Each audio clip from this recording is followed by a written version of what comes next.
National Weather Service in Upton, New York has issued a severe thunderstorm warning for central Fairfield County, west central New Haven County, northeastern Bergen County and northeastern New Jersey, Westchester County and southeastern New York, southeastern Orange County and southeastern New York, Putnam County and southeastern New York, Rockland County and southeastern New York, until 8:45 p.m.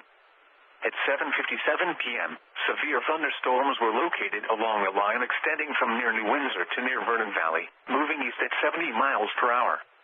Hazard, 60 miles per hour wind gusts. Source, radar indicated. Impact, expects damage to trees and power lines. Severe thunderstorms will be near Newburgh and Cold Spring around 8 p.m. Fonstock State Park around 8:05 p.m. Suffern and Sloatsburg around 8:10 p.m.